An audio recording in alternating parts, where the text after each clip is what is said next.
Dans le Seigneur Jésus-Christ, que la grâce, l'amour et la paix soient votre partage en cette dernière semaine du mois d'avril. Celui qui a commencé le mois avec nous est celui aussi qui va l'achever avec nous parce qu'il est l'alpha et l'oméga de ce mois-là. Et nous rendons grâce à Dieu qui nous a dirigés, qui a pourvu à nos besoins, qui a été un père, un ami, un confident, un conseiller, un consolateur, un compagnon de tous les jours. En un mot, il est notre tout en tout, notre souverain bien. Que son nom soit béni, que son nom soit élevé, que son nom soit exalté et que son nom soit connu de tous et honoré et craint par tous. Bien-aimés dans le Seigneur, que la grâce de Dieu nous visite dans tous nos différents besoins et nos activités, qui dépose sa bénédiction sur nos mains, afin que nos mains soient laborieuses et fructueuses pour apporter la bénédiction lointaine pour les besoins de nos familles et pour les besoins de nos connaissances. Bien-aimés dans le Seigneur, que nous puissions marcher en nouveauté de vie, comme Christ lui-même a marché, tout en plaisant aux uns et aux autres, en étant agréable à Dieu et n'ayant pour seul adversaire et ennemi l'ennemi de nos âmes, le diable. Bien-aimés dans le Seigneur, que la paix soit dans les cœurs, dans les familles, que chacun et chacune se repose en paix et soit heureux de vivre, heureuse de vivre.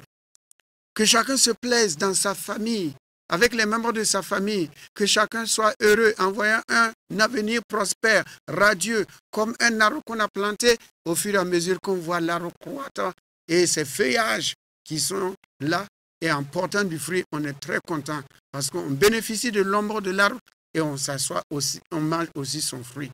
Ainsi que toutes les familles, nouvelles ou anciennes, croissent et soient vraiment verdoyants et portant du fruit, que la joie et la paix soient dans les foyers, soit dans les familles, soit dans les services, soit dans la nation, soit dans les églises et soit dans le cœur de chacun d'entre nous, car notre Dieu est le Dieu de la paix, le prince de la paix, que son nom soit béni. À tous ceux-là qui sont malades et souffrant dans leur corps, que la grâce de Dieu vous visite et vous guérisse. À tous ceux-là qui ont des projets, que le Dieu Tout-Puissant vous accompagne. Et que la grâce de Dieu ouvre les portes nouvelles devant vous, afin que vous voyez le fruit de vos projets réussir et que vous puissiez être aussi en aide aux uns et aux autres. Bien-aimés dans le Seigneur, nous allons partager la parole de Dieu avec pour thème une révolution d'amour. Une révolution d'amour. Bien-aimés en Christ, chacun d'entre nous a besoin d'aimer et d'être aimé. Et l'amour, ce n'est pas une invention humaine, une fabrication humaine. On ne peut pas non plus l'inventer, l'interpréter. C'est Dieu qui est amour. L'amour est divin. Et c'est Dieu qui a mis dans le cœur de l'homme, de la femme, une portion d'amour, une semence d'amour. Et appelle maintenant l'homme à faire grandir, croître, développer cet amour-là en lui donnant autour de lui des hommes, des femmes, des enfants, des parents et particulièrement un mari, une femme. Et c'est dans ce foyer-là, dans ce noyau-là, que l'amour doit vraiment prendre racine, se développer et croître. Quand on aime, on est heureux. Les jours passent rapidement. Et la parole de Dieu nous dit, pour un Jacob qui était allé chercher fiancé et femme, on lui a donné 7 ans afin de pouvoir se marier. Et la parole de Dieu dit, il aimait tellement Rachel que les 7 années ont paru comme 7 jours à ses yeux. Ce qui veut dire que quand on aime, on ne compte pas les années, ça passe rapidement. Alors l'amour est très important. Voilà pourquoi Dieu dit, l'amour ne périt jamais, l'amour croit tout, l'amour excuse tout, l'amour ne soupçonne pas le mal, l'amour n'est pas envieux, etc., etc. Alors, une révolution d'amour. Dieu lui-même ne va pas nous demander quelque chose s'il ne l'a pas encore fait. Dieu est toujours le premier, l'alpha, à faire. Ensuite, il demande aux hommes de le faire en comptant sur lui et en le regardant et en fixant les yeux sur lui. Ainsi, dans le livre de Jean, au chapitre 3 et le verset 16, que nous connaissons très très bien, Jean 3, le verset 16, il est écrit « Car Dieu a tant aimé le monde qu'il a donné son Fils unique, afin que quiconque croit en lui ne périsse point, mais qu'il ait la vie éternelle. » Que Dieu bénisse sa sainte et divine parole.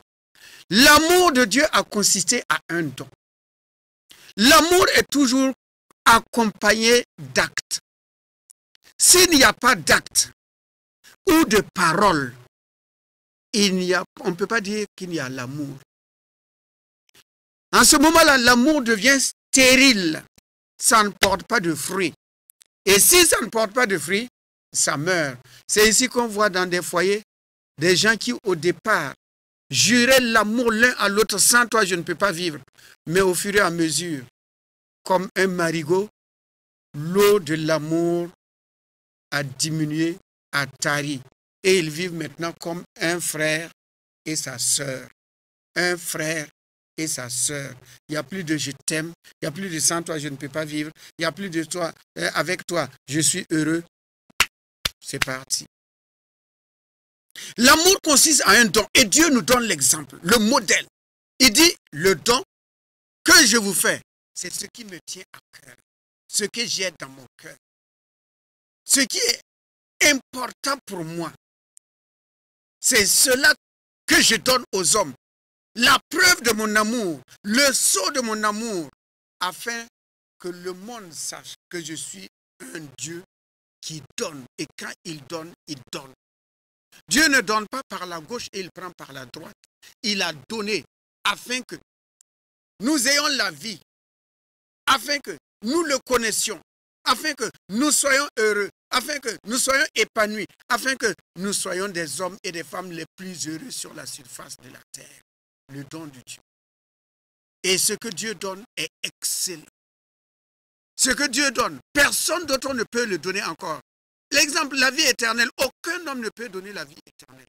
Le pardon des péchés, aucun homme ne peut pardonner les péchés. C'est Dieu seul qui pardonne les péchés. C'est Dieu seul qui a fait un don exceptionnel qui consiste à ce que son Fils passe par un sacrifice, la mort. Et il est revenu à la vie, afin de prouver aux hommes son amour, l'amour de Dieu.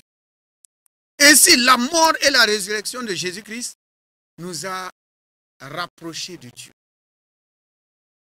C'est un don qui a permis que la mort de Jésus-Christ, son sang qui a coulé, sa souffrance, son humiliation, son rejet, ses angoisses, étaient pour que toi et moi, nous puissions nous rapprocher de Dieu, nous qui jadis étions éloignés. Voilà pourquoi nous allons lire dans le livre de Éphésiens 3, Éphésiens 2 plutôt, Éphésiens 2, versets 11 à 13. Éphésiens 2, versets 11 à 13. Il est écrit dans Éphésiens 2, versets 11 à 13,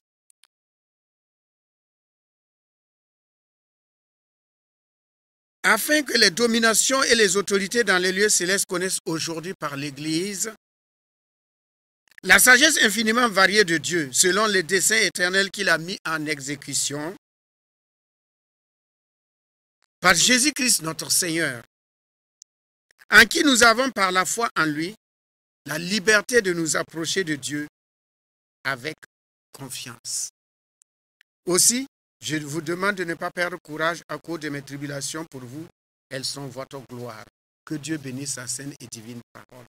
Éphésiens 2, versets 10 à 13. Ainsi, la parole de Dieu dit que nous étions jadis éloignés de Dieu. Très éloignés de Dieu. Mais Dieu, dans son amour, par Jésus-Christ, nous a rapprochés de Dieu. Ce qui a été réalisé, accompli à la croix, c'est pour nous rapprocher de Dieu. Parce que chacun suivait ses idoles, son Dieu, et personne n'avait la connaissance du vrai Dieu. Personne n'avait la connaissance du vrai Dieu. Ainsi, nous qui étions rebelles à la parole de Dieu, et on n'obéissait pas, on ne se soumettait pas, au contraire, on jurait faussement, on prenait le nom de Dieu. Le nom de Dieu tout en mentant dans le mensonge. On aime dire au nom de Dieu, alors que la parole de Dieu dit, on ne prendra pas le nom de Dieu en vain. Tu ne prononceras pas le nom de Dieu en vain. Dieu n'est pas notre camarade. Dieu n'a pas fait l'école primaire sur les mêmes bancs que nous. Dieu est au ciel. Nous, nous sommes sur la terre. Et lui, il est le créateur. Nous, nous sommes des créatures. Il est tout puissant et tout suffisant. Et c'est lui qui donne tout. Et l'homme, un grain de sable perdu dans l'univers, il ose défier Dieu. En disant, si Dieu est capable, d'ailleurs même, si Dieu existe, si Dieu peut faire ceci, si Dieu peut faire cela, il suffit que Dieu retienne simplement l'air que nous respirons pendant 5 minutes et tout disparaît sur la terre. 5 minutes, l'air disparaît de la terre et les hommes aussi disparaissent de ce monde-là. Un si grand Dieu, on ose le défier. Tenez, quand il y a le tonnerre qui gronde, le tonnerre qui tonne, les gens se cachent. On est secoué, on a peur. Mais la parole de Dieu nous dit dans Apocalypse qu'il est assis sur son trône. Et de son trône sortent des éclairs et des tonnerres. Mais lui, il est là assis, imperturbable. Il ne tremble pas et rien du tout. Alors qu'il suffit d'un coup de tonnerre et tout le monde frémit, claque des dents, tremble. Est-ce que quelqu'un qui est assis sur le tonnerre et les éclairs, est-ce que c'est quelqu'un avec lequel on peut s'amuser comme si c'était un camarade de l'école primaire? La crainte de Dieu est le commencement de la sagesse. Dit la parole. Alors nous étions éloignés de Dieu, mais il nous a rapprochés par le sang de Jésus-Christ, une révolution d'amour, une preuve d'amour. Il nous a ramenés par grâce, par compassion, par amour vers lui encore, afin que nous qui étions des gens du dehors, nous puissions être appelés des gens de la maison de Dieu, des gens de la maison de Dieu, une femme de la maison de Dieu, un homme de la maison de Dieu, un jeune homme de la maison de Dieu, une jeune fille de la maison de Dieu, un vieillard de la maison de Dieu, un couple de la maison de Dieu. Une révolution d'amour. Il est venu balayer tout ce que l'homme avait commis comme péché de désobéissance, de rébellion, d'insoumission.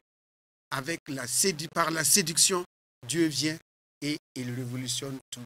Il dit, venez à moi, venez, approchez-vous, approchez. C'est moi. En effet, j'étais dans la colère, mais j'ai été apaisé par l'offrande du corps de Christ une fois pour toutes, afin que vous soyez réconciliés avec moi. Venez dans ma présence. Venez dans ma présence. C'est ainsi que Christ est venu et il nous a donné, lui, le modèle. Toujours l'alpha, le premier.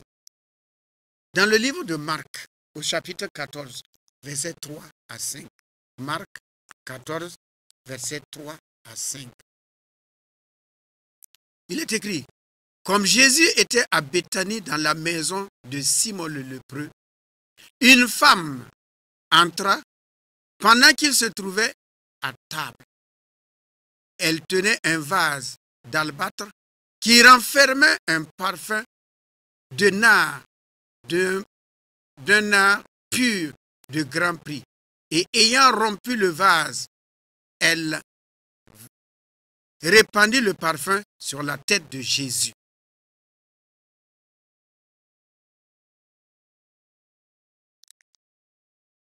Quelques-uns exprimèrent entre eux leur indignation à quoi perdre ce parfum. On aurait pu le vendre plus de 300 deniers et les donner aux pauvres. Et il s'irritait contre cette femme. Que Dieu bénisse sa sainte et divine parole. Amen. Voici, Jésus est allé à Béthanie. Et deux types de personnes qui, dans l'Ancien Testament, n'osaient même pas s'approcher d'un simple citoyen, à plus forte raison d'un religieux, d'un scribe, d'un pharisien, d'un lévite, d'un sacrificateur. Il est allé dans la maison de quelqu'un dont Jean nous donne l'identité dans le livre de Jean au chapitre 12 et le verset 9. Jean 12, chapitre 9. Verset 9.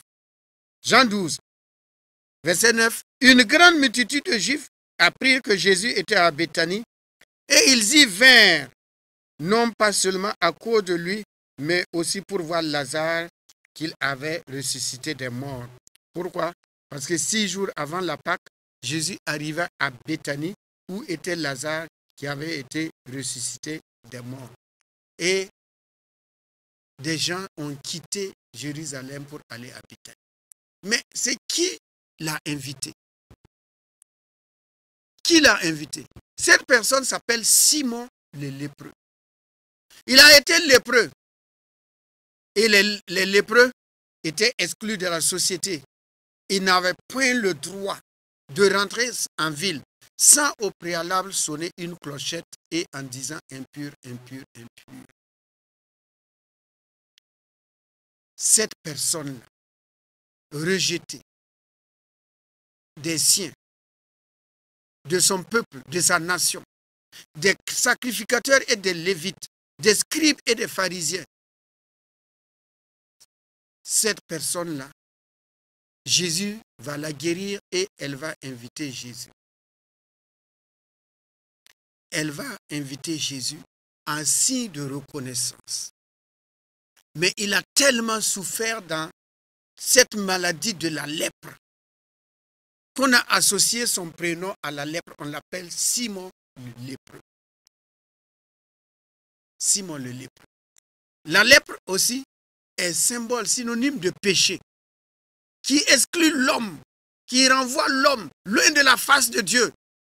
L'homme ne peut pas s'approcher de Dieu à cause du péché, car Dieu dit, ma main n'est pas trop courte pour agir, mais ce qui cache ma face, ce sont vos péchés qui vous éloignent de moi. Comme la lèpre éloigne l'homme de sa famille, de la société, de son travail, ainsi, bien-aimés dans le Seigneur, le péché nous a éloignés de Dieu. Mais Christ est venu. Le point capital de la venue de Christ, c'est ce sacrifice sanglant afin que l'homme soit réconcilié avec Dieu son Père. Et Jésus est allé dans la maison de ce Simon le lépreux. Et une femme aussi va venir. Et cette femme aussi, elle n'est pas invitée. Parce que sa vie était une vie mauvaise, impure. Et on l'a identifiée en disant une femme de mauvaise vie. Une femme de mauvaise vie. Sa mauvaise vie s'est répandue dans le quartier. Et c'était maintenant un synonyme pour lui de mauvaise vie. Une femme de mauvaise vie. C'est un surnom. Une femme de mauvaise vie. Elle aussi, elle s'approche de Jésus. Jésus ne l'a pas renvoyée. Les religieux l'auront renvoyée.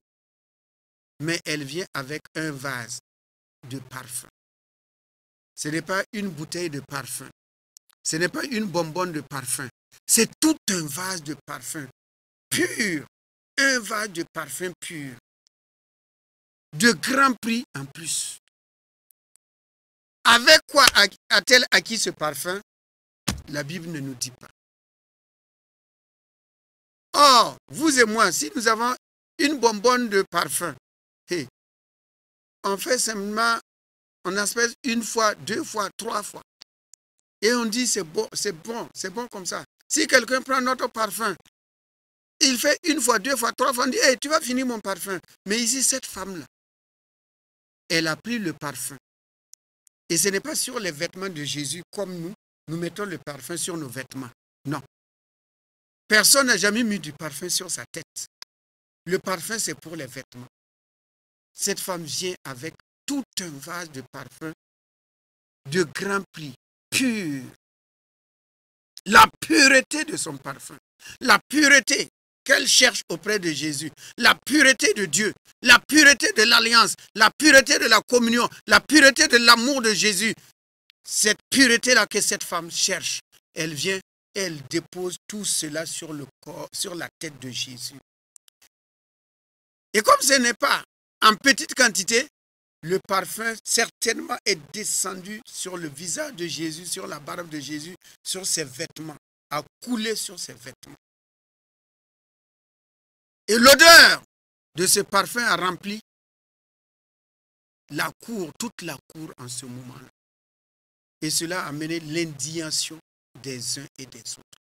Premièrement, ce n'est pas votre parfum. Ce n'est pas votre tête non plus. N'est-elle pas libre de faire de ses biens, de ses richesses, ce qu'elle veut? Elle est libre de faire de ses richesses ce qu'elle veut, de donner à qui elle veut. Si vous la considérez, vous la considérez que c'est une femme de mauvaise vie, et maintenant vous voulez son argent, vous voulez son parfum. Donc si elle est mauvaise, son parfum aussi est mauvais. Si elle est mauvaise, le produit est mauvais. Mais ils ont dit non, ce parfum-là, on devait vendre. On devait vendre. L'opposition pour qu'on fasse du bien, pour qu'on vous fasse du bien. Mais Jésus dit ne faites pas de la peine à cette femme. Elle a la vision, elle a une vision profonde. Elle a une vision. Elle a beaucoup péché. Elle demande pardon, la réconciliation, se rapprocher de Dieu. Et la parole de Dieu nous dit qu'il y a un autre invité qui était là qui s'appelle Lazare. Et à cause de Lazare, des gens vont quitter Jérusalem et parcourir 10 kilomètres. Et la parole de Dieu dit qu'ils ne venaient pas uniquement pour voir Jésus, mais pour voir Lazare, qui est ressuscité des morts et qui est vivant. Ils veulent venir voir. C'est vrai, où Lazare qui mange encore. Oui, Lazare qui mange. Lazare qui est invité à une table et Lazare qui mange. Une révolution d'amour. Dieu ressuscite un cadavre, un mort.